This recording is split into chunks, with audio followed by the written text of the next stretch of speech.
Hello नमस्कार दोस्तों, मैं अमोल कास्तार आपके साथ जुड़ चुका हूं। दोस्तों, क्वेश्चन नंबर 5 जो हमारे इकोनॉमिक्स का है, case study based question. Case study क्या बोल रहा हूँ, table based question sir. Yes, यहाँ पे आपको टेबल्स, फिगर, पैसेज ये सब दिया जाएगा और इसका आंसर करना है। एक क्वेश्चन 4 मार्क्स के लिए होता है दोस्तों, तो करीब करीब 8 मार्क्स के लिए सवाल आ जाता है। तो बहुत अच्छा एनालिसिस होगा, सारी चीजें आपको बताई जाएगी। ऑलरेडी एक 35 मिनट्स का लेक्चर है, मैंने पिछले साल बनाया था। तो अगर आपने वो देखा है तो बहुत बढ़िया बात, अगर नहीं देखा तो इधर आपका सब कुछ कवर हो जाएगा। ठीक है, तो फटाफट से चलो, जो जुड़े हैं पहले एक लाइक कर दीजिएगा वीडियो को क्विकली। चलो मालिक, फटाफट फटाफट फटाफट, लाइक कम नहीं होने चाहिए। 1 सेकेंड का टाइम लो, उसके बाद चैट सेक्शन में मत देखना, फिर आपका लेक्चर और आप, ये दो ही चीजें होनी चाहिए। और आज सब चीजें कवर कर लेंगे सर। क्वेश्चन नंबर 5 डन हो जाना चाहिए दोस्तों। 2022 का पेपर है, फिलहाल देख तो लो कि पिछले पीछे इतिहास में हो क्या गया है ना, जिससे हम हमारे भविष्य की प्लानिंग कर पाए। चलो सर, एक बार पूछ लिया था, ये वाला क्वेश्चन भी मैं आज आपको कराने वाला हूं। चैप्टर नंबर 7 से केस स्टडी बेस्ड क्वेश्चन पूछ लिया था, और ये क्वेश्चन कोई भी टेक्स्ट बुक के नीचे का सवाल नहीं था। ओके, उसके बाद ये 4 मार्क्स का सवाल था सर, सीधा सीधा। फिर आपको पूछा गया था दूसरा question, identify the price elasticity. मैं कह चुका हूं दोस्तों, बहुत बार एनालिसिस किया हुआ है, और आपने चैप्टर 3 भी अब तक देख लिया होगा, ऐसे मैं उम्मीद करता हूं, सबको लेक्चर दिया हुआ था। ओके, और एकदम सिंपल सा सवाल था सर, है ना, कि जब आपका वर्टिकल है तो कौन सा प्राइस इलास्टिसिटी है, हॉरिजॉन्टल है तो कौन सा टाइप रहेगा, उसके बाद ये वाला क्या स्टीपर है तो क्या है सर, ये कैसे समझना है सब आपको बताऊंगा। ये वाला क्वेश्चन भी हो जाएगा, लेकिन इसके लिए सर एनालिसिस चाहिए, कंसेप्चुअल क्लैरिटी चाहिए। 8 में से 8 मार्क्स हो जाएगी और सब चीजें हम कवर करेंगे। और एक ये जनरल सवाल आ गया था सर आपका, ठीक है, कि टू बेनिफिट्स और bank nationalisation, service provided by bank, ऐसे समझ लो, मनी मार्केट, कैपिटल मार्केट में से सब।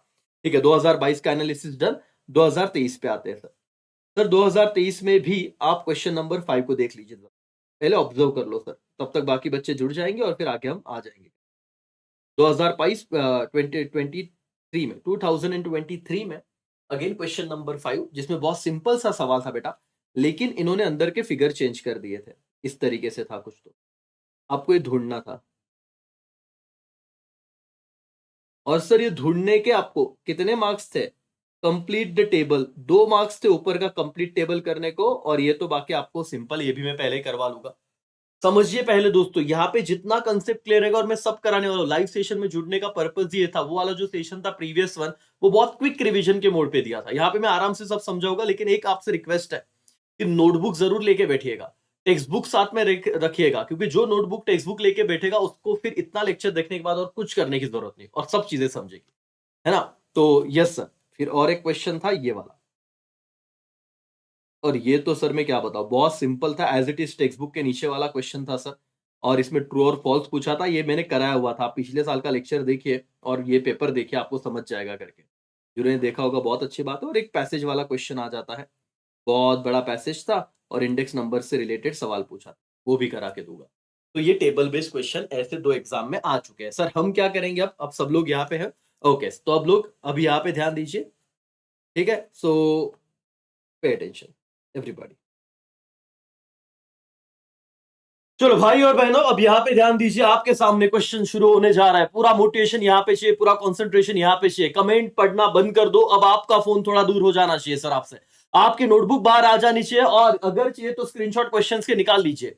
मालिक, ये वाला जो क्वेश्चन जो अब मैं पढ़ रहा हूं सर, ये 2023 मतलब पिछले साल का एग्जाम का क्वेश्चन था। तो ऐसे समझिए सर, आपका क्वेश्चन नंबर 5 प्रीवियस ईयर का सॉल्व भी हो रहा है।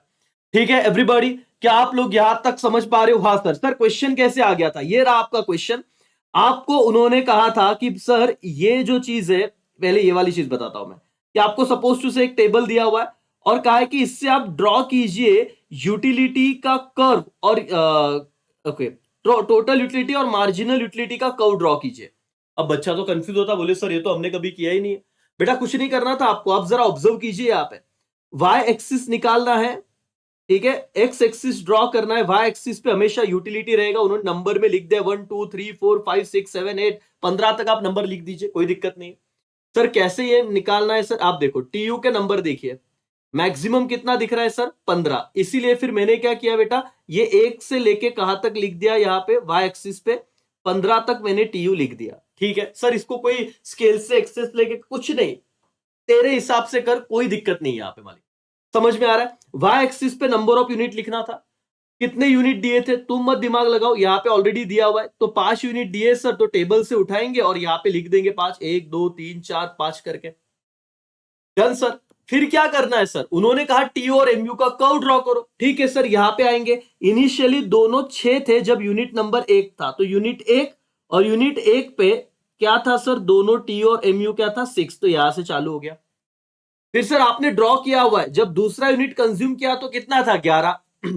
अब सर एकदम थोड़ा बहुत 19 भी हुआ तो चल जाएगा आपका, देखो 11 इधर है सर, प्लॉट देखिए, तो ये टीयू ऊपर गया और एमयू कितना हो गया था देखिए सर 5। तो आप देखिए 5 कहां पे, ये देखो यहाँ पे। बस ऐसे पॉइंट प्लॉट कर दो दोस्तों, ज्यादा कुछ नहीं था। ये अपवर्ड गया, फिर बेसिक लेवल पे जब आपका टीयू ये मैक्सिमम हुआ तो एमयू क्या होता है 0। ये हमने रिलेशन में कर लिया।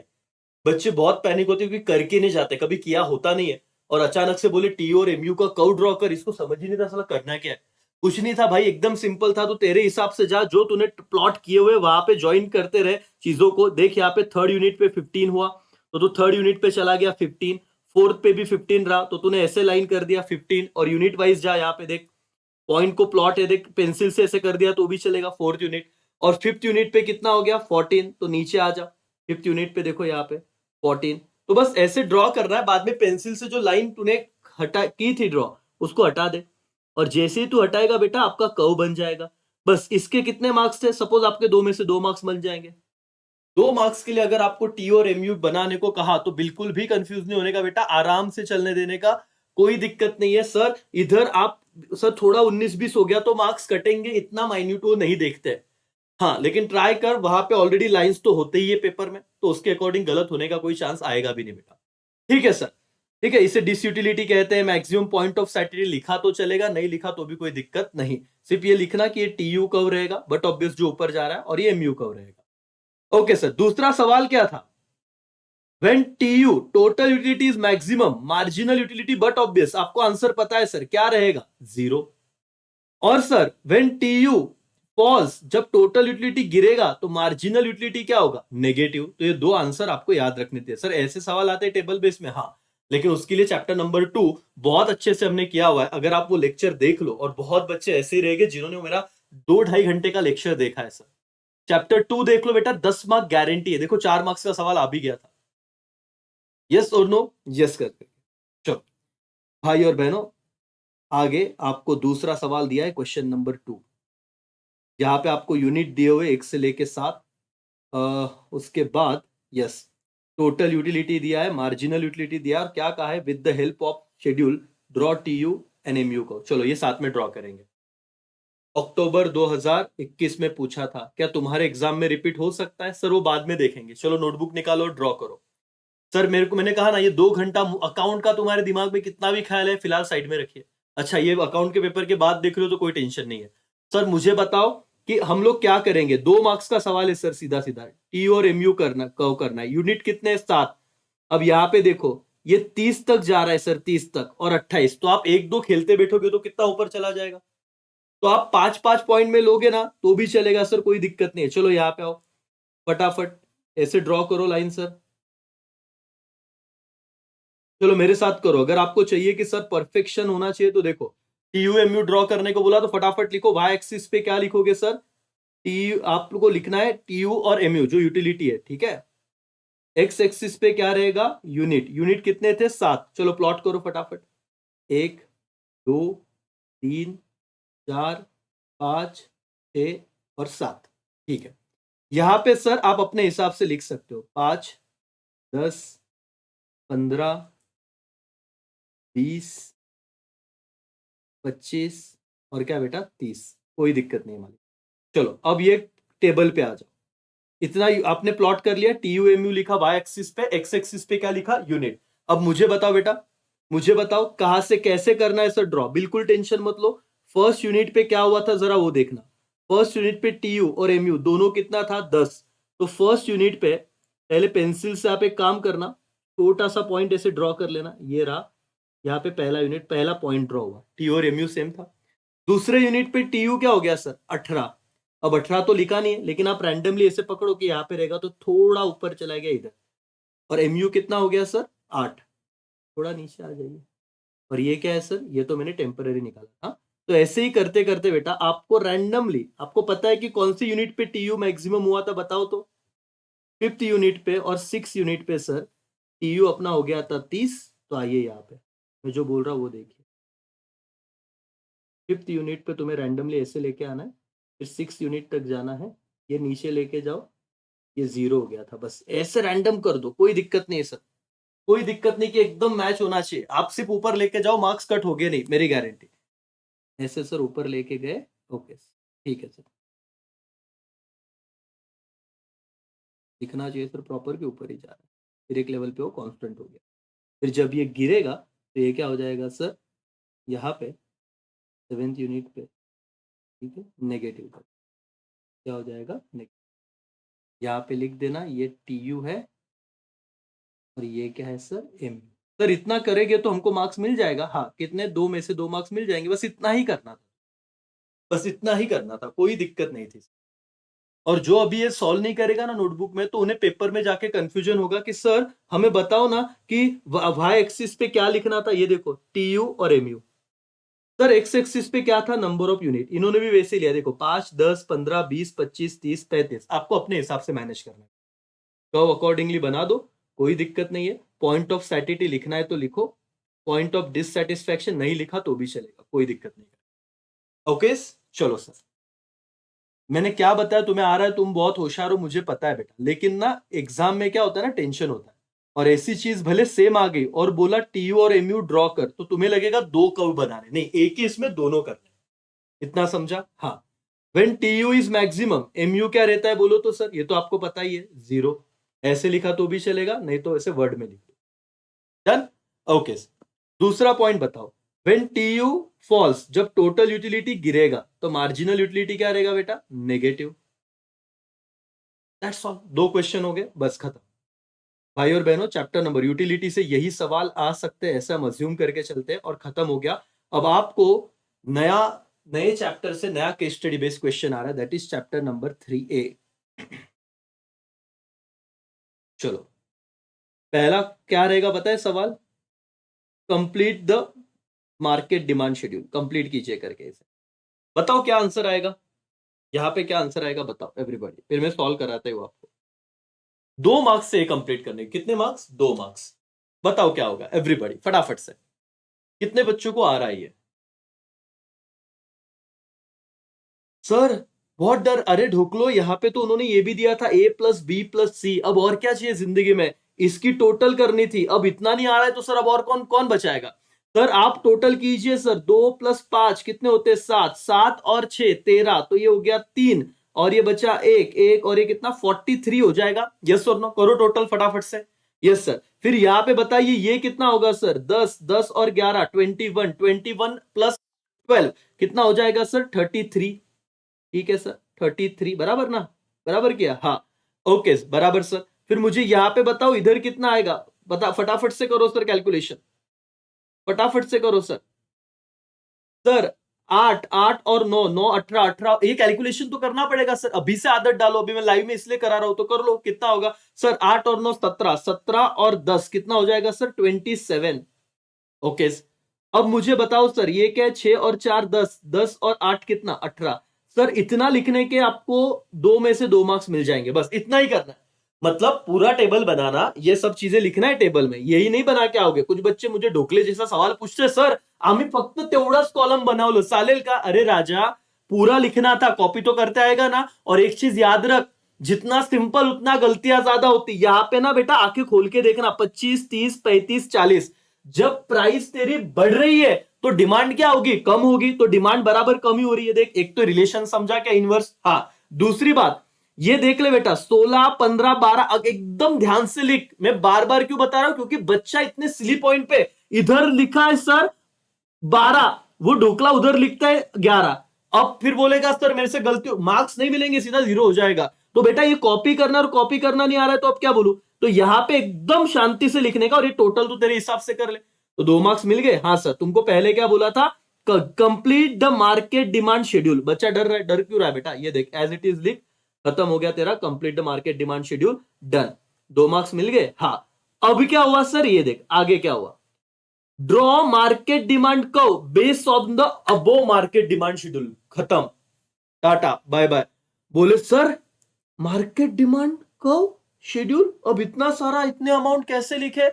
एक बार मैं बोल रहा हूं, समझो बेटा, बिल्कुल टेंशन नहीं रहे, जरा ऑब्जर्व करो, पहले क्वेश्चन को समझो। सर इकोनॉमिक्स में यही प्रॉब्लम है, हम लोग इतना घाई घाई में पढ़ रहे हैं ना, क्वेश्चन को समझ नहीं रहे और पेपर में ध्यान से पढ़ते साला करना क्या है।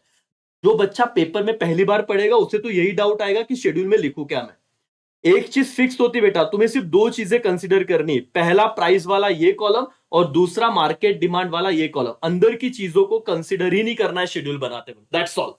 अंदर की चीजों को कंसीडर ही नहीं करना है, 2 ही चीजें लेनी, एक तो प्राइस और दूसरा क्या बेटा, टोटल मार्केट डिमांड वाला कॉलम। ये 2 ही चीजें आपके वहां पे कर्व में, ग्राफ में प्लॉट होगी, दैट्स ऑल।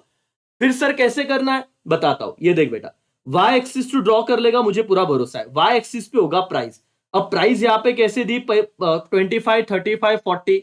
तो यहां पे आपको लिख रहा है 5 से चालू किया तो 5 से किया तो भी चलेगा। आपको लगता है सर कि हम लोग 25 से चालू करेगा यहां पे? नहीं, पूछते मुझे सर 25, 35। अरे राजा तू ढुकले जैसा क्यों बिहेव करता है? अरे मालिक तेरे को बोला क्या है? तू हमेशा कभी बचपन में सीखा था क्या ग्राफ बनाना? 0 से अगर चालू हो रहा है और तू मार्जिन अगर 25 का रख रहा है तो नेक्स्ट 50 आएगा, तो तू 50 लिखेगा। ऐसे मत करना राजा। तो तू करेगा क्या, अगर 5-5 का डिफरेंस दिया है तो वैसे ही लिख, 5, 10, 15, 20, 25, 30, 35, 40, 45, ठीक है। और फिर सर यहां पे क्या लिखूं, मार्केट डिमांड में हम लोग क्या करेंगे बेटा? कुछ नहीं, तुम्हें ना क्या करना है, क्वांटिटी डिमांडेड। ये देखो, जब प्राइस कितना था तुम्हारा, 25 रुपया था, तो टोटल क्वांटिटी कितना था, 43। तो आ जाए यहां पे, ये देखो, प्राइस जब 25 था तो क्वांटिटी डिमांड कितना था सर, 43। इसके बीच में कहीं तो रहेगा ना। अब तुम बोलोगे कि सर ये तो बहुत डिफिकल्ट है। मैं आपको एक ही चीज बताता हूँ एकदम आराम से, और मुझे पता है ये वाला सवाल आएगा ना, बहुत बच्चे मार्क्स घलवा के आएंगे। एकदम सिंपल बोल रहा हूँ, मेरा वाला टेक्निक याद रख बेटा, कभी मार्क्स नहीं कटोगे, मेरा गारंटी है। पहले ये समझ ले, वाई एक्सिस और एक्स। वाई एक्सिस पे क्या ड्रॉ करूं, बताओ बताओ, फटाफट बताओ, सोच के बताओ, शांति से। आप भी ड्रॉ करो। क्या करना है सर, हमें ग्राफ ड्रॉ करना है, market demand schedule. Y axis पे क्या रहेगा, प्राइस, ठीक है। एक्स एक्सिस पे क्या रहेगा, क्वांटिटी डिमांड। पहले ये चीज आपने समझी क्या, ऑब्जर्व किया क्या? Yes sir. फिर सर मुझे एक काम करो सर, मुझे लिखना है प्राइस सपोज 5, 10, उसके बाद 15, 20, 25, 30, 35, 40। कहां तक है सर, मैक्सिमम प्राइस क्या है मेरा, 40 ही है, ठीक है, ज्यादा लोड नहीं है अभी। और आपको क्या करना है पता है बेटा, क्वांटिटी डिमांड कितना है सर, ये 43 तक है। तो एक काम करो, सीधा ये से भी लिखा ना आपने, 10, 20, 30, 40 और 50। एक बार प्लॉट कर दो। फिर आप ये देखना 25 पे ना आपका, ये देखो, तो समझने को ऐसे लगता है कि क्या चल रहा है, लेकिन तू ऑब्जर्व कर।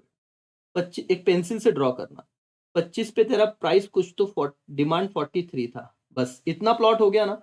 अब इधर से तू ऐसे कर्व ड्रॉ कर दे ऊपर रैंडमली, ठीक है। था 18 तक आना है, इधर तक ऐसे ड्रॉ कर ले। अब यहाँ पे देखिए, ऐसे किधर तो ना बीच में 18 तक ऐसे लेके आता। अब रैंडमली, इसमें कोई मोल तोल नहीं करना है, रैंडमली ऐसे लेके आ, फिर ये रिजेस कर दे, बस खत्म हो गया। इसको बोलना, एक मिनट, इसको बोल देना तू, ये रिस्क, इसको बोल देना बेटा, ये क्या है तेरा, डिमांड कर्व है, market demand curve, that's all. E dash, इतना सा ड्रॉ करेगा ना डाउनवर्ड स्लोप, खत्म हो जाएगा तेरी बात। सर ऐसे करेगा तो मार्क्स मिलेगा क्या? हाँ चलेगा, कोई दिक्कत नहीं है। करो ड्रॉ फटाफट एवरीबॉडी। सर मार्केट डिमांड में ये कुछ नहीं लेना है सर, ये हमारे हिसाब से 10-20 लिया चलेगा, चलेगा बेटा, कोई दिक्कत नहीं है, कोई दिक्कत नहीं है। तो तेरे हिसाब से 10 ले, 5 ले, ऐसे ये तो इधर तूने 10-20 लिया रहता तो भी चलता, सिर्फ ऐसे काम कर, डाउनवर्ड आना चाहिए। बेसिक चीजें याद रखनी है, और यहाँ पे इधर का कुछ भी कंसिडर करने का नहीं, बोलो कुछ भी कंसिडर करने का नहीं, ये वाली चीज कंसिडर करने की नहीं। सिर्फ 2 ही चीजें, प्राइस में ये और मार्केट डिमांड में ये, यही आएगा। प्राइस आ जाएगा तेरा वाई एक्सिस पे लिख दे, मार्केट डिमांड तेरा एक्स एक्सिस पे लिख दे, इतना लिख, खत्म। ओके ठीक है सर। तो अभी मैंने क्या कहा, आप लोगों को आता है बट सवाल बहुत होते हैं, सर ये हुआ तो क्या, बेटा कर ले, डाउनवर्ड स्लोप रखना, खत्म हो जाएगा, पूरे मार्क्स मिलेंगे। भाई और बहनों वेरी वेरी आईएमपी से करो फटाफट से, और ये 4 सवाल देने की कोशिश करो। चलो मुझे, ये मैंने फास्ट वाले वीडियो में भी बताया हुआ है, टाइप करो कैसे है क्या है क्विकली।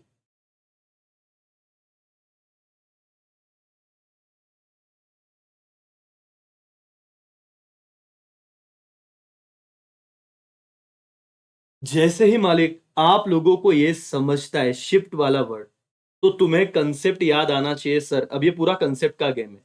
ये कौन सा कंसेप्ट है बेटा? Change in demand. ठीक है, की पॉइंट बता रहा हूं, पहले समझ ले फिर तो आंसर भी दे पाएगा। सर चेंज इन डिमांड में क्या होता है, हमेशा मेरा जो प्राइस है सर, वो प्राइस रहेगा सेम, और अदर फैक्टर की वजह से अगर मेरा डिमांड चेंज हुआ, प्राइस रिमेन सेम, लेकिन अदर फैक्टर की वजह से अगर मेरा डिमांड बढ़ा, ठीक है, इंक्रीज हुआ, तो मेरा डिमांड का क्या होगा बेटा, अपवर्ड शिफ्ट होगा, और डिक्रीज हुआ तो डाउनवर्ड शिफ्ट होगा। तो ये देख, पहले तो ये समझना चाहिए था सर, इस कर्व में जैसे ही देखा तो प्राइस एक ही है, तो प्राइस रिमेन्स क्या हो गया, कांस्टेंट। तुम्हारा नॉर्मल डिमांड कर्व ये वाला है, ये क्या है बेटा, नॉर्मल डिमांड कर्व है, डी डी, जिसमें 1 2 कुछ नहीं लिखा, ये क्या है, नॉर्मल। D1, इसका मतलब ये डिमांड को शिफ्ट हुआ है, क्या हुआ है बेटा, शिफ्ट हुआ है। कहां पे शिफ्ट हुआ है, अपवर्ड, राइट साइड को शिफ्ट हुआ है। कौन से साइड को, राइट साइड को। देखो क्या बोला है, राइटवर्ड शिफ्ट ऑफ डिमांड को। इसका मतलब क्या, डिमांड एक्सपांड हुई कि इंक्रीज हुई? सिंपल सी बात है सर, यहां पे हम बोलेंगे इंक्रीज इन डिमांड। क्या, इंक्रीज इन डिमांड। 1 मार्क्स हो गया, वेरी वेरी आईएमपी बेटा, आईएमपी कर। अगर डिमांड का राइट साइड को शिफ्ट होता है तो उसे एक्सपांशन नहीं, उसे हम क्या कहते हैं, इंक्रीज। क्या कहते हैं बेटा, इंक्रीज। समझा? ओके। वही अगर डिमांड का लेफ्ट साइड को शिफ्ट हुआ सर, शिफ्ट हुआ, यहां से नीचे आ गया, तो डिमांड अगर लेफ्ट साइड को शिफ्ट हो रहा है तो डिमांड क्या होगा बेटा, इंक्रीज की डिक्रीज? तो बोलेगा decrease in demand, decrease in demand. ठीक है। प्राइस रिमेन्स, मैंने आपको बताया था जब चेंज इन डिमांड का कंसेप्ट हो तो प्राइस हमेशा क्या होगा बेटा, प्राइस रिमेन्स द सेम। और increase in demand and decrease in demand किसके अंदर आता है सर, 2 कंसेप्ट ही मैं आपको बता दूं, देखो। चलो एक काम करो, डिफरेंस भी लिख लो, अगर आया तो तुम्हारा काम हो जाएगा। मैं बहुत आराम से पढ़ाने वाला हूं, कोई दिक्कत नहीं है सर।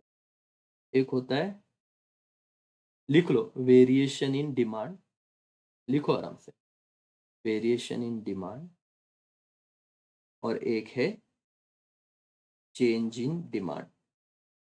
मेरा लेक्चर अगर आपने देखा रहेगा सर, वो कौन सा, अभी लाइव जो मैंने लिया था, ये दोनों कंसेप्ट वहां पे बताई हुई है सर। वेरिएशन इन डिमांड मतलब क्या, व्हेन डिमांड चेंज, लिखो, आपका डिफरेंस बन जाएगा due to change in price only, लिखो तो, price only, and other factors, other factors remains, remains same. चलो फटाफट ये वाला मीनिंग लिख लो बेटा। वेरिएशन इन डिमांड मतलब क्या, जब आपका डिमांड चेंज होता है due to change in price only, सिर्फ प्राइस बदलने की वजह से अगर आपका डिमांड चेंज होता है उसे वेरिएशन इन डिमांड कहते हैं। और अदर फैक्टर क्या होते हैं सर, अदर फैक्टर हमेशा क्या रहेंगे, सेम, तो उसे क्या कहेंगे, variation in demand. Change in demand मतलब क्या सर, व्हेन डिमांड चेंज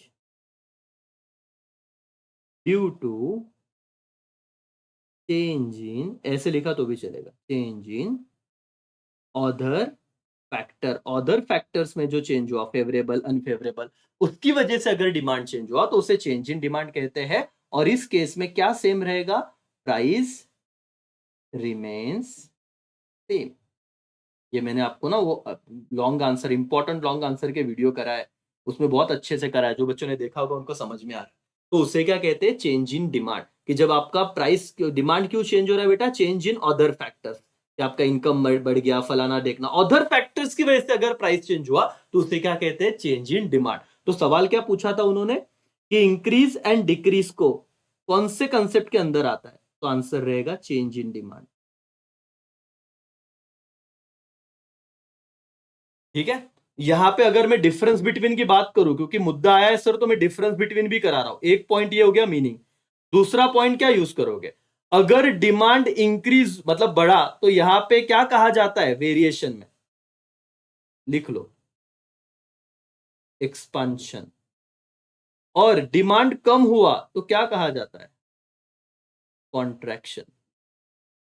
ठीक है, लेकिन सर चेंज में अगर डिमांड बढ़ा तो इसे क्या वर्ड है, इंक्रीज, और चेंज में अगर डिमांड कम हुआ तो क्या वर्ड है, डिक्रीज। ये डिफरेंस बिटवीन के पॉइंट हो गया बेटा, लिख लो, बहुत इंपॉर्टेंट है। ओके, और तीसरा पॉइंट, यहां पे डिमांड कर्व का क्या होता है सर, मूवमेंट होता है, मूवमेंट अलोंग द कर्व, ऐसे वाला वर्ड।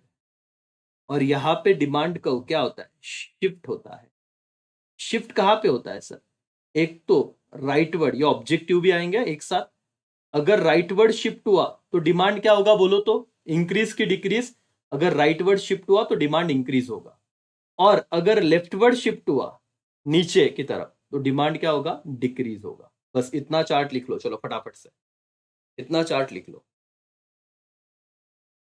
अकाउंट का पढ़ाई कर रहा है, मैंने बोला ना बेटा, सुबह ही लेक्चर बना के दिया मोटिवेशन का, मैंने बोला 2-3 घंटे तो इको के दे ढोकले, दिन भर अकाउंट कर रहा है, ऐसे क्या अकाउंट पढ़ रहा है। समझा, ये 3 पॉइंट समझे क्या मालिक। अगर आपको अभी भी डिटेल में समझना है तो वाला वीडियो देखिए, कौन सा वाला सर, आपको 18 मिनट्स का मैंने सॉरी लॉन्ग आंसर के इंपॉर्टेंट क्वेश्चन बनाए लाइव में, बहुत नीचे मैंने दे भी दिया है आपको शायद से लॉन्ग आंसर। तो डिफरेंस बिटवीन में इतना अगर आ गया अच्छे, और क्या आएगा पता है डिफरेंस, ये वेरिएशन इन डिमांड और चेंज इन डिमांड। तो बोलना मत कुछ नहीं, इतने 3 पॉइंट लिखोगे तो ही पूरे मार्क्स मिलेंगे।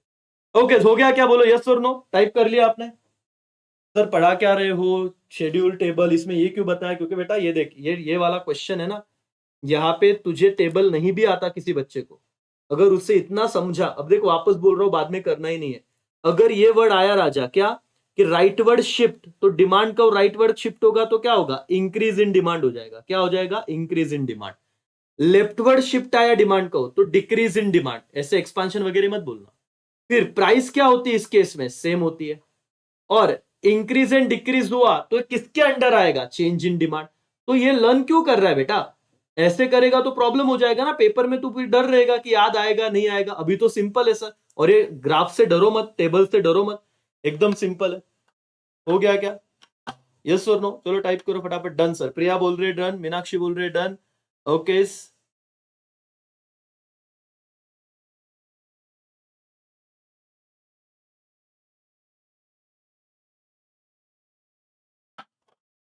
Okay sir.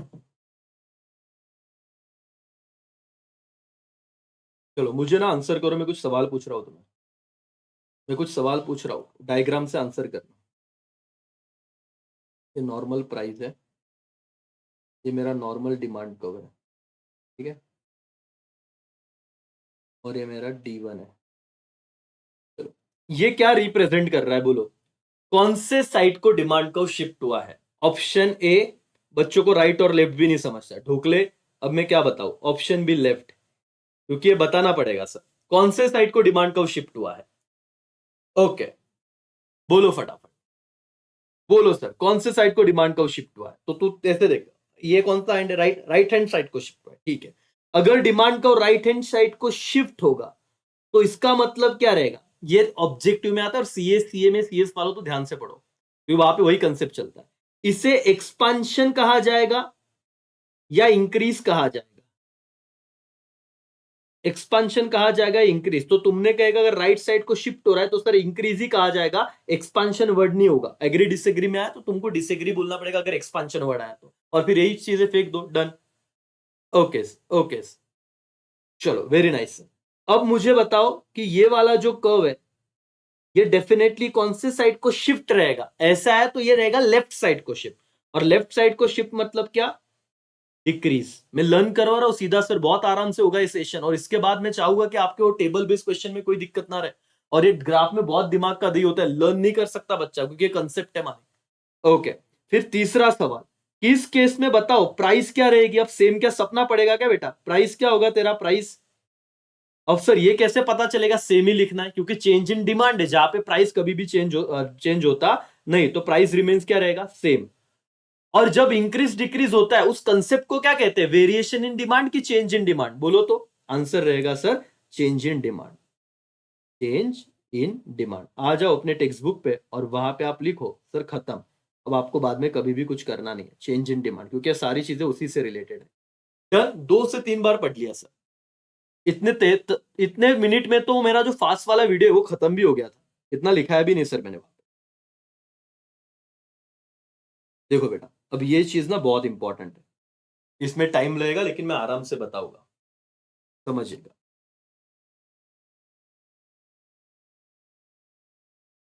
ध्यान से समझिएगा, ठीक है।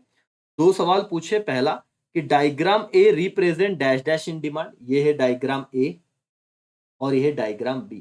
Diagram B dash dash dash dash in demand करके देखो, ये नीचे जा रहा है, ये अपवर्ड। और यहाँ पे ऑब्जर्व करना, अगर डिमांड बढ़ेगी ना तो ये इस साइड शिफ्ट होगा, और डिमांड कम होगी तो ये पीछे आएगा। मैं बताता हूँ सब, ये बहुत इंपॉर्टेंट है, समझ लो। ये वाला डायग्राम भी एक बार अच्छे से करो सर।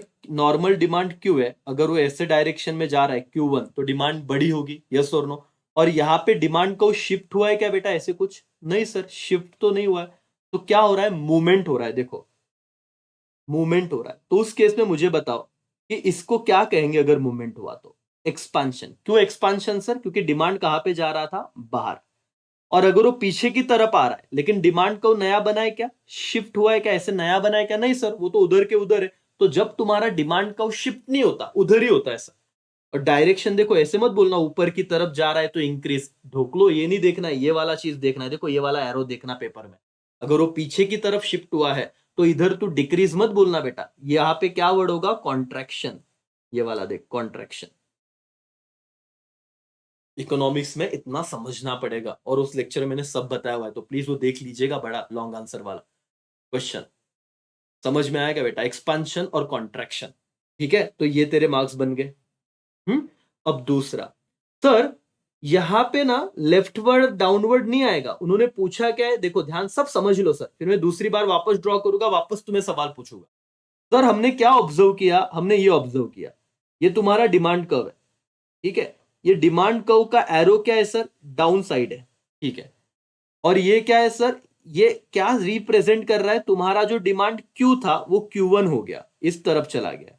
तो जब डिमांड बढ़ेगा, और क्या यहाँ पे प्राइस क्या हुई है सर, देखो तो यहाँ पे तीनों एरो को ऑब्जर्व करो, कि जब हमारा प्राइस कम होगा तो डिमांड क्या होगा, बढ़ेगा। और प्राइस के चेंज होने की वजह से अगर डिमांड बढ़ा तो उसे इंक्रीज नहीं बोलेंगे सर, क्या कहेंगे उसे, एक्सपांशन। और इसीलिए तुमने यहाँ पे एक्सपांशन लिखा, नहीं तो सर तुम इंक्रीज भी लिख सकते थे, ये समझा एक्सपांशन। Yes sir.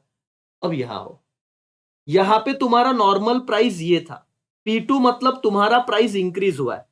और जब तुम्हारा प्राइस इंक्रीज होगा तो बराबर डिमांड क्या होगा, पीछे आएगा। ये क्वेश्चन में एज इट इज दिया होगा बेटा, डरो मत।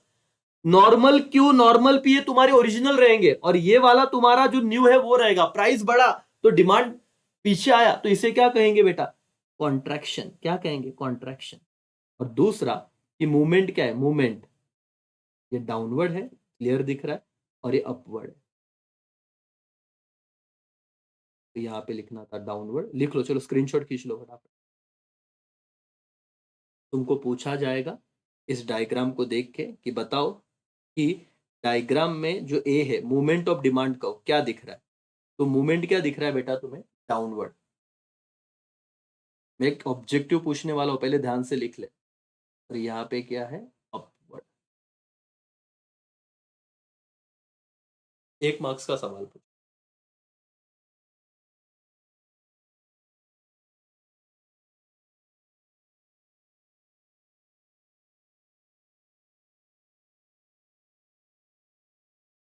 एक मार्क्स का सवाल है, मुझे बताना।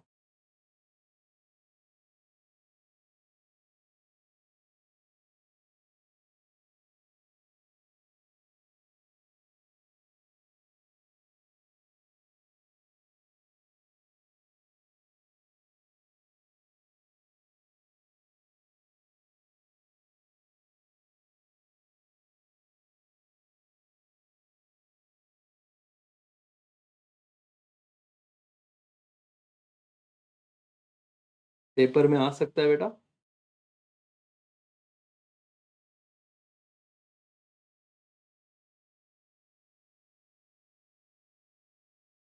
क्या आंसर होगा बताओ फटाफट।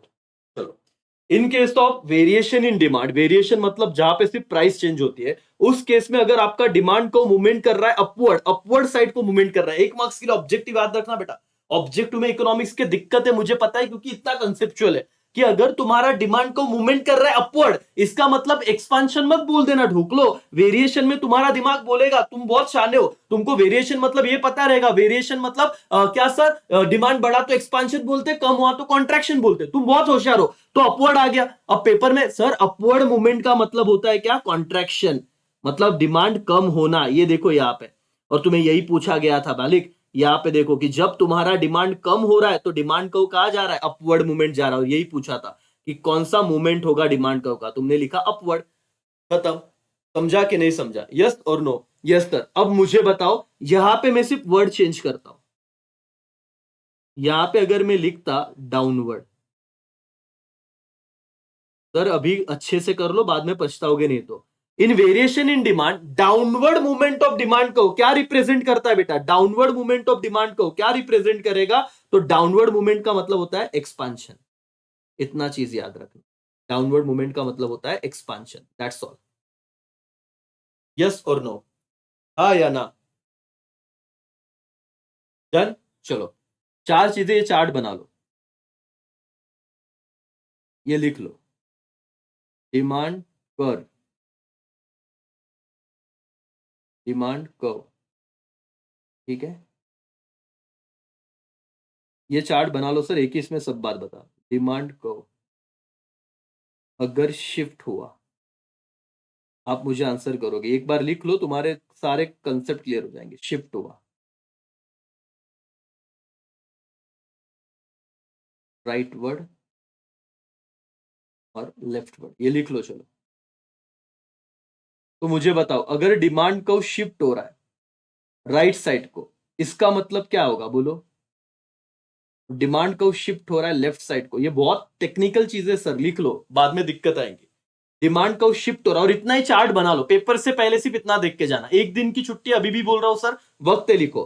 अगर डिमांड कर्व शिफ्ट हो रहा है, और शिफ्ट कब होगा, यहां पे थोड़ा सा कंसेप्ट लिख लो, ये क्या है, चेंज इन डिमांड, इसीलिए क्या आया, शिफ्ट, ठीक है सर।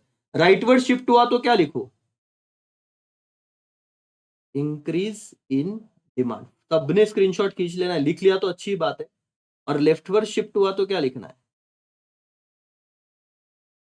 Decrease in demand. बेटा ये मैं बोल रहा हूं बहुत इंपॉर्टेंट है, 8 मार्क्स का सवाल ऑलरेडी आ चुका है इस पे, तो 8 मार्क्स का नहीं तो सर 4 मार्क्स का तो पूछेंगे।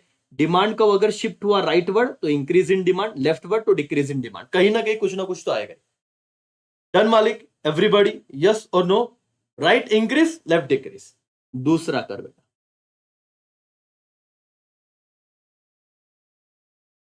डिमांड कर्व, सर ऐसे हम लोग पढ़ते तो क्या होता सर, हमको तो ये कभी छोड़ ही देते सर हम सीधा। और बेटा आता है पेपर में, very very important. Demand curve का क्या आया, मूवमेंट, अगर मूवमेंट बढ़ा है बेटा, मूवमेंट, ठीक है, और मूवमेंट दो साइड को होगा, एक डाउनवर्ड और एक अपवर्ड, ठीक है, डाउनवर्ड मूवमेंट और अपवर्ड, लिख ले। डाउनवर्ड मूवमेंट का मतलब क्या, एक्सपांशन, फटाफट लाइक रुकने नहीं चाहिए बेटा, फटाफट जो भी बच्चा है फटाफट से लाइक करो। अच्छा, मूवमेंट कब, कंसेप्ट, मूवमेंट का कंसेप्ट कब आता है सर, वेरिएशन इन डिमांड, लिखते जाओ मेरे साथ नोटबुक में, वेरिएशन इन डिमांड में मूवमेंट बढ़ा है। अगर डाउनवर्ड मूवमेंट है तो बताओ क्या होगा बेटा, और अपवर्ड मूवमेंट है तो बताओ क्या होगा।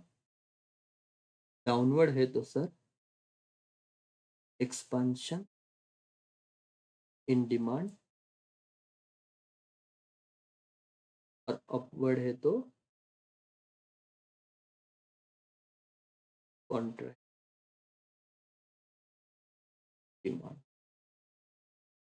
चलो, इतना स्क्रीनशॉट निकलो, दिख रहा है सबको, बोलो यस और नो, दिख रहा है सबको। इतना एक चार्ट बना ले बेटा, खत्म, कहानी खत्म इसकी। एक्सपांशन, जिसने जिस भाई साहब ने एक्सपांशन कॉन्ट्रैक्शन कभी किया भी नहीं रहेगा उसको डिफरेंस भी हो गया, ये भी चीज हो गई और खत्म कर दिया।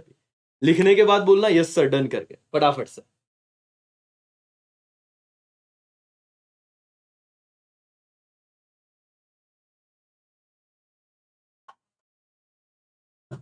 तुम लोग चाहते हो कि 1 मिनट में सर वो टेबल बेस ना हम तो कर लेंगे।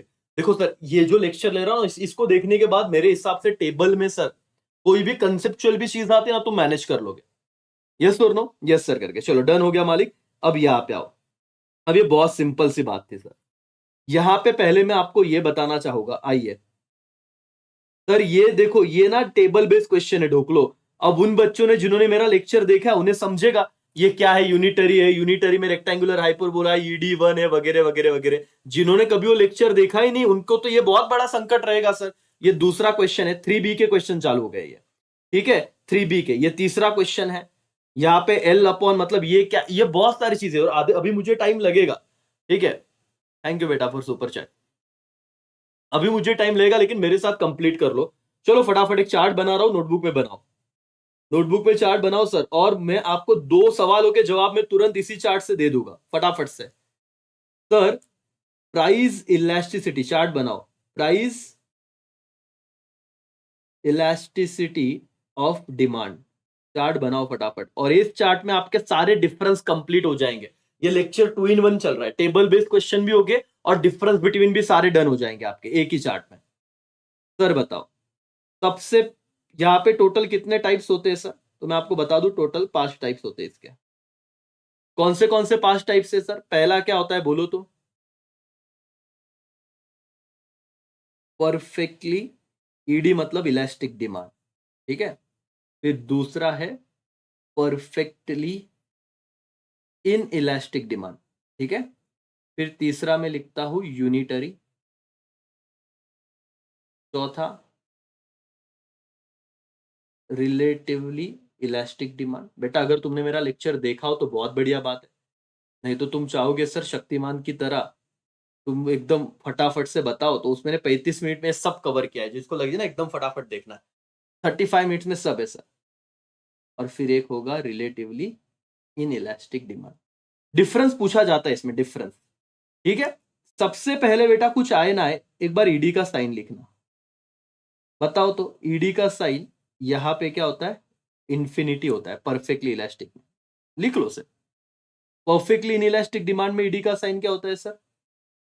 तो स्क्रीनशॉट खींचना, 0। ओके, यूनिटरी इलास्टिक में ईडी का साइन क्या होता है सर? 1। रिलेटिव इलास्टिक में ईडी का साइन क्या होता है सर? Greater than 1। और रिलेटिवली इन इलास्टिक में ईडी का साइन क्या होता है सर? Less than 1। ये जिसने रिवीजन कर रहा है उसको बहुत अच्छे से समझेगा, जो सर नहीं किया है कभी अब उसको क्या बोलो। पूरा चैप्टर 3 भी अभी भी अवेलेबल है सर, देखो डन हो जाएगा। इतना कंप्लीट बोलो, ये समझा क्या? यस और नो। फिर दूसरा ग्राफ बताना, ग्राफ ड्रॉ करो। एक, इसका पूरा ये ग्राफ ऐसे क्यों बनते हैं, क्या है, ये सब बताया हुआ है। तो फिर यहाँ पे क्या है सर? जितना प्राइस चेंज होगा उतना ही डिमांड भी चेंज होगा। ऐसा रेक्टेंगुलर हाइपरबोला, रेक्टेंगुलर। भावनाओं को समझो सर से, बहुत फटाफट बताना है। और आई होप जिन्हें नहीं समझ में आ रहा हो पूरा लेक्चर देखे। ये जो चीज मैं कर रहा हूं ना, और जो बच्चों ने देखा रहेगा उन्हें बहुत अच्छे से समझेगा। जिन्हें डिफरेंस के बेसिस पे जाना है, देखो मैं सारे कर्व के शेप बताऊंगा, ऐसे क्यों हुआ, क्यों ये डिफरेंस सेम लिया। अब देखो यहाँ पे क्या होता है ना सर, ये देखो ये नॉर्मल कर्व रहता है। फिर अगर आपका प्राइस 10 रुपए से चेंज हुआ तो आपका डिमांड 20 से चेंज होता है। तो मैंने बताया था ये देखो डिफरेंस बेटा, इधर कम है इधर ज्यादा है। और यहाँ पे जो कर्व आता है ना वो फ्लैटर रहता है। नीचे मैं अभी लिखने वाला हूं फ्लैटर। स्टिपर क्या है वो भी बताता हूं, सुन अभी राजा। रिलेटिवली इनइलास्टिक में क्या होता है, ये नॉर्मल निकालने का। बोले प्राइस अगर 10 रुपए से चेंज हुआ तो डिमांड सिर्फ 1 ही रुपए से चेंज होता है। तो यहाँ पे एक कर्व ऐसे जाता है, ऐसे बहुत नजदीक होता है। तो अब ये कर्व ऐसे ड्रॉ करने जहां पे कर्व के ना नाम होते फिर बाद में। तो प्लीज वो लेक्चर देखिए, और जिन्होंने देखा रहेगा वो रिलेट कर पा रहा है मालिक। Thank you for super chat मालिक। अब देखो इस कर्व का शेप क्या है, शेप बोलो तो। In perfectly elastic demand curve का शेप क्या है बोलो तो, लिखो जरा। हॉरिजॉन्टल, इसको हॉरिजॉन्टल बोलते हैं, अड़ा मतलब बेटा हॉरिजॉन्टल। और ये कौन से एक्सिस को पैरेलल है? Parallel to X axis, parallel to X axis, ऐसे लिखा तो भी चलेगा। मुझे बता बेटा, परफेक्टली इनइलास्टिक डिमांड का कर्व कैसे बोल, तो इसे क्या कहेगा? वर्टिकल। इंग्लिश में लिखते भी नहीं आता सर, एक बार बोल तो। वर्टिकल क्या होता है बेटा? वर्टिकल। और ये किसको पैरेलल है? Parallel to Y axis. Sir difference पूरा ही खत्म हो जाएगा, देखो ये वाई एक्सिस को पैरेलल है, समझ में आ रहा है? पैरेलल है वाई एक्सिस। तीसरा सर, इसको क्या बोलते हैं सर? यूनिटरी में जो शेप है, क्योंकि सब तुम्हारे सवाल का जवाब आने वाला है। यूनिटरी में जो शेप है सर, इसको क्या कहते हैं? नाम बताओ, जिन्होंने पढ़ा रहेगा वो बोलेंगे सर। रेक्टेंगुलर क्या बेटा? हाइपरबोला। कौन सा बोला? हाइपरबोला। एक बार देख ले बेटा, अगर तूने नहीं लेक्चर देखा है तो तू सिर्फ लिख ले, लिखने का काम कर। Rectangular hyperbola. क्या बोला? रेक्टेंगुलर हाइपरबोला, बराबर सर। ओके, ये जो कर्व है ये है फ्लैटर। रिलेटिवली इलास्टिक में जो कर्व है उसे क्या कहते हैं सर? फ्लैटर शेप है। फ्लैटर देखो, फ्लैटर जा रहा है, ऐसे फ्लैट जा रहा है। और रिलेटिवली इनइलास्टिक में कर्व का शेप होता है स्टीपर। अरे बाप रे सर, बेटा ये स्क्रीनशॉट खींच ले मालिक, बस। ये ऐसा क्यों आता है अगर तुझे समझना है। थैंक यू कुणाल चड्ढा बेटा और सुपर। ये ऐसा क्यों आया सर, इसका रीजन बताओ तो प्लीज, आई रिक्वेस्ट यू। जिन्होंने नहीं देखा, जिन्होंने देखा वो कमेंट करे, जिन्होंने नहीं देखा ना सर वो लेक्चर देखो, दो डिजिटल बोल्ड वर्ड। आपको मैं बता रहा हूं सर, इतने पॉइंट भी डिफरेंस के कुछ भी आए ना, आपने बस ये एक टेबल करना है, कोई भी डिफरेंस पूछने दो, परफेक्टली इलास्टिक वर्सेस यूनिटरी, ये 3-3 पॉइंट लिख बेटा, खत्म, आउट ऑफ मार्क्स मिलेंगे। Perfectly elastic versus relatively, relative versus elastic versus relatively inelastic, कुछ भी बोलने दो, एक चार्ट ब्रह्मास्त्र, तेरे सारे सवालों का जवाब। और सर 8 मार्क्स के लिए अगर आ गया ना, explain the types of price elasticity of demand, तो बस फिर तो चांदी चांदी है। लेकिन उसके लिए आपको रेगुलर वाला लेक्चर देखना बहुत जरूरी है जो मैंने दिया है। अब अगर आपको ये समझा, रिवीजन हो गया सर, रिवीजन वालों के लिए बहुत अच्छा था। Types of price elasticity of demand, बोलो कितने टाइप्स ऑफ प्राइस इलास्टिसिटी मालिक? बोलो 5। Perfectly elastic, perfectly inelastic, relatively unitary, sorry unitary, relatively elastic और रिलेटिवली इनइलास्टिक। ईडी का साइन बोलो सर, सारे जवाब हो जाएंगे। परफेक्टली इलास्टिक में क्या है? इंफिनिटी। परफेक्टली इनइलास्टिक में क्या है? 0। रिलेटिवली यूनिटरी में क्या है? 1। फिर क्या है sir? Greater than 1 relative elastic, और रिलेटिवली इनइलास्टिक में क्या है? Less than 1। चलो मेरे को बताओ sir, match the pair, MTP, मुझे करेक्ट ऑप्शन लगा के देना। 1 2 3 4 5, ठीक है।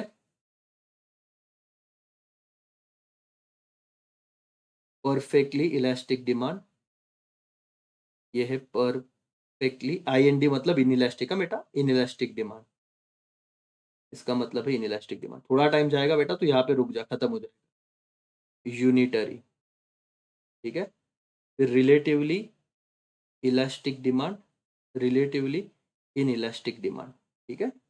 हाँ सर, फिर है A B C D E.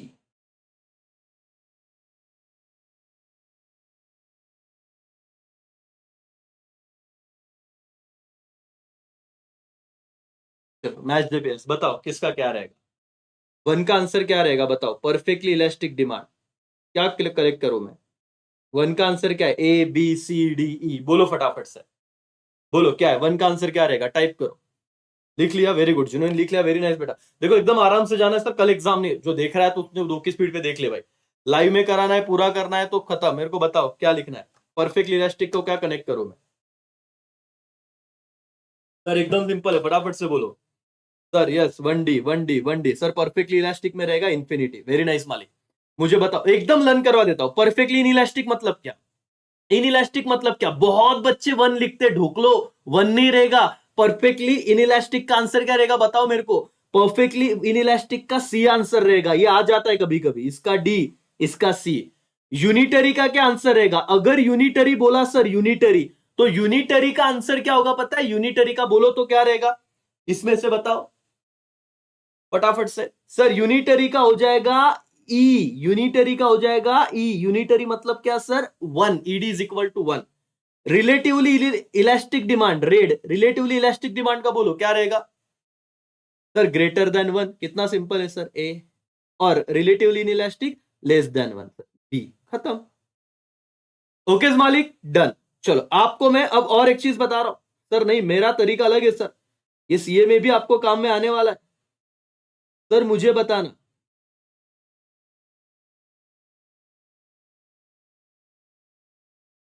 Vertical,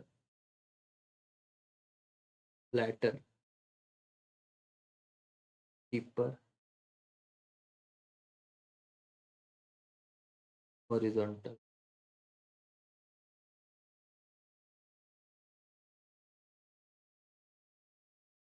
sir जो बच्चा ये लेक्चर देख रहा है ना, उसका टाइप्स ऑफ प्राइस इलास्टिसिटी खत्म, रिवीजन ओके। चलो बताओ फटाफट। ए का क्या रहेगा? परफेक्टली इलास्टिक डिमांड में कर्व का शेप क्या होगा, उस हिसाब से आंसर देना है। कर्व का शेप क्या होगा? Perfectly elastic demand, perfectly elastic demand. थोड़ा दिमाग लगाना है सर, मैं यहाँ पे बता रहा हूं, देखो ऐसा है। परफेक्टली इलास्टिक डिमांड में ऐसा शेप है। बोलो क्या रहेगा सर? एवरीबॉडी आंसर क्या होगा sir? Perfectly elastic demand. Sir answer is D, horizontal. Very nice बेटा। ओके, मुझे बता perfectly inelastic demand. Perfectly inelastic demand आया तो तेरे दिमाग में ये आना चाहिए कहो।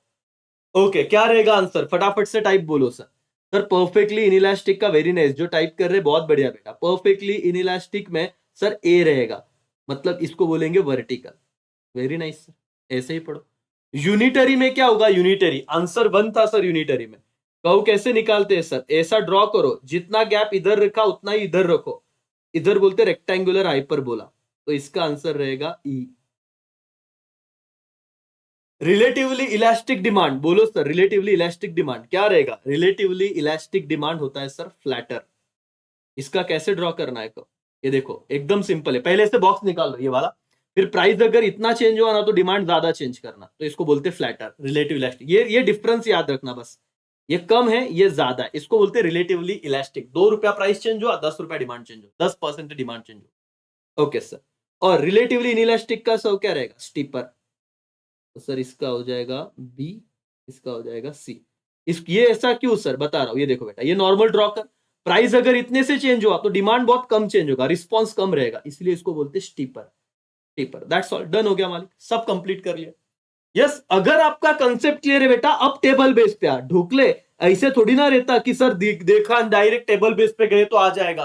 तुमको पहले कंसेप्ट तो करना पड़ेगा। अब देखो तो, identify and define the degree of elasticity of demand from the following curve. Identify and define, text book का सवाल है। अब मुझे बताओ, जैसे देखा सर कि ये कर्व क्या है सर? ये तो वर्टिकल है, और वर्टिकल किसमें रहता है sir? Perfectly inelastic demand. बोल दे कि जब प्राइस के चेंज होने की वजह से डिमांड पे कोई भी इफेक्ट नहीं आता, उसे परफेक्टली इनइलास्टिक डिमांड कहते हैं। जहां पे ईडी का साइन क्या होता है? 0।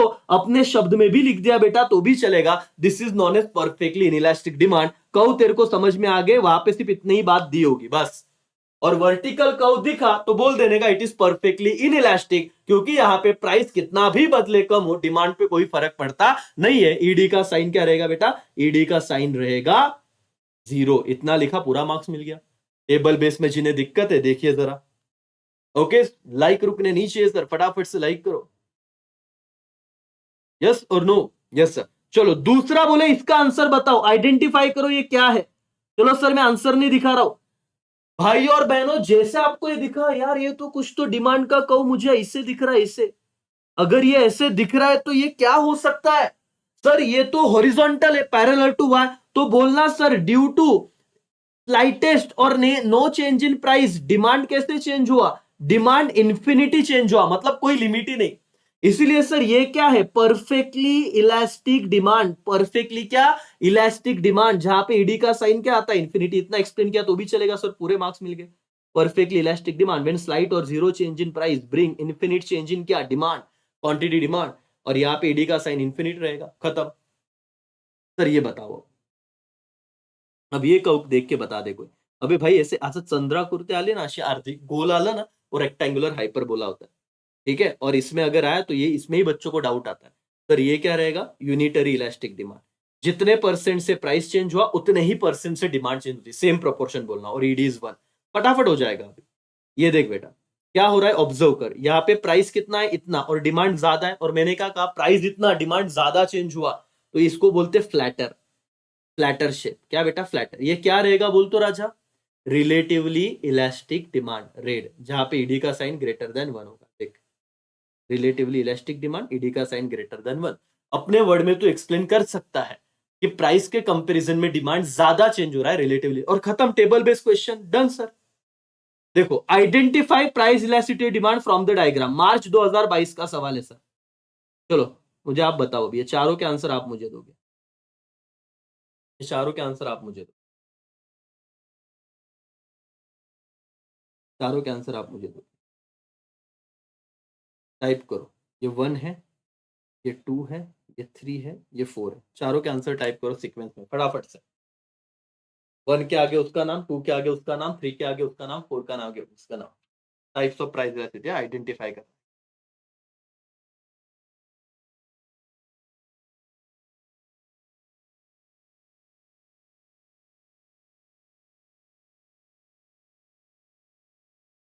फटाफट टाइप करो। चलो,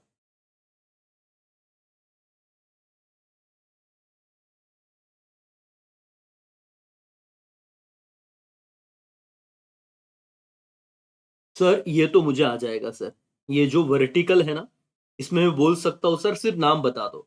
ये क्या है, रे परफेक्टली इन इलास्टिक डिमांड है सर, जहां पे ईडी का साइन क्या होगा, 0 होगा, 1 मत लिखना, ठीक है सर। ओके सर, दूसरा जो है ना वो परफेक्टली इलास्टिक डिमांड है सर, जहां पे ईडी का साइन रहेगा इन्फिनिटी।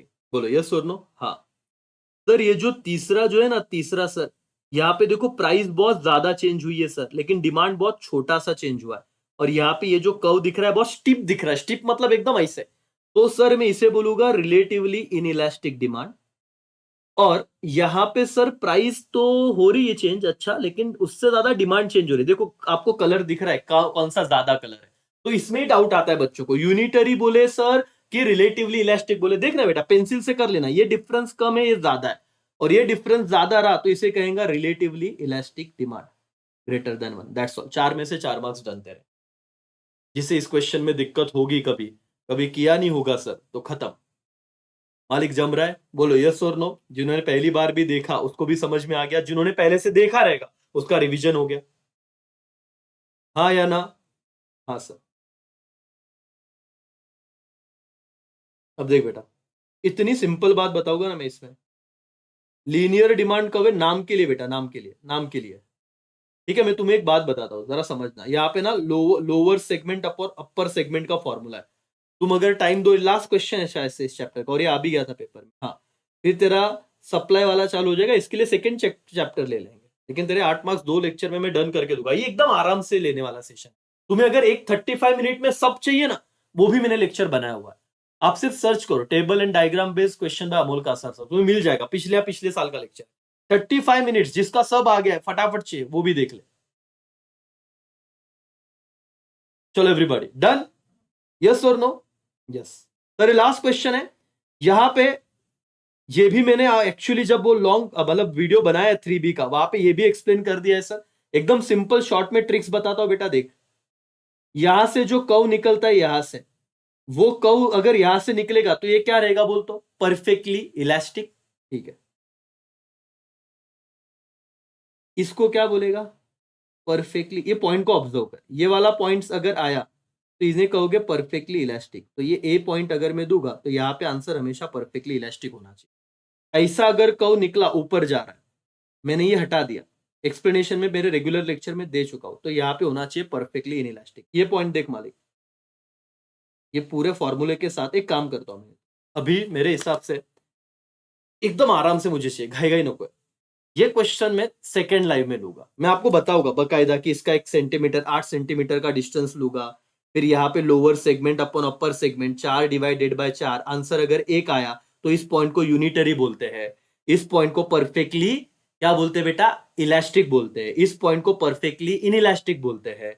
यहाँ पे अगर रहा तो इसको कहेंगे sir lower upon upper, 20 divided by 4 भी किया तो इसको रिलेटिवली इलास्टिक बोलते हैं। ये सब मैं तुम्हें लिखवा के दूंगा नेक्स्ट।